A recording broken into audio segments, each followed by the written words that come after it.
الفترة القادمة. جيد، هذه راح اناقشها مع حضرتك سيد شاسوار فيما يتعلق في الرغبة في تشكيل الحكومة في إقليم كردستان، ولكن قبل ذلك لماذا لا نفهم الأمر من جهة أخرى، بمعنى أن الجمهور الذي صوت لحراك الجيل الجديد في هذه الانتخابات الأخيرة هو راغب مثلا بعد أن اطلع على مشروعكم، على رؤيتكم، راغب في حضوركم في المواقع التنفيذية سواء كان في بغداد أو في إقليم كردستان. هذا التصويت هو رغبة مثلا في ضرورة أن يشارك حراك الجيل الجديد في المواقع التنفيذية. والله أنا أعرف رأي جمهورنا.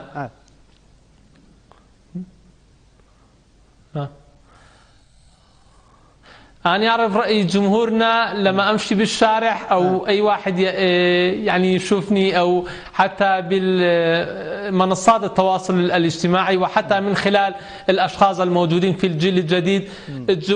الجيل الجديد لا يريدنا أن نكون جزءا من أي حكومة بشكلها الحالي وبوضعنا الحالي.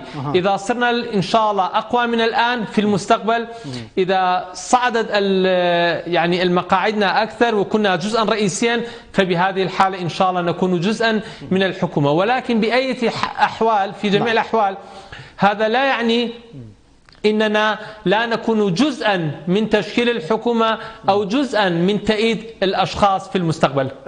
فسر لي هذه سيد شاسوار، يعني كيف أنتم تذهبون باتجاه خيار المعارضة وفي المقابل سيكون حراك الجيل الجديد جزءا من الحوارات التي ستفضي لتشكيل الحكومة؟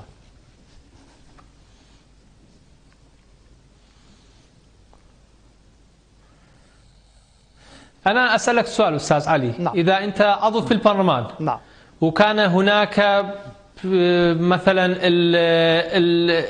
يعني مثلا الاختيار بين الشخص والشخص الآخر، إذا كان هناك مثلا مسابقة أو إذا كان لديك اختيارين، فأكيد إحنا كجيل الجديد نحاول أن نختار الأفضل للشعب العراقي، ولو إذا إحنا لم نكن جزءا من الحكومة المقبلة، ولكن نختار البرنامج الجيد، الأشخاص الجيدين ليحكموا العراق في المستقبل. وبعد يوم الاختيار الحكومة سوف نكون معارضة ونحاسب الحكومة ونراقب الحكومة ونسائل الحكومة والوزراء ممتاز. أنا خليني أسألك إذا وجدت أي خلل. جيد سيد شاسوار.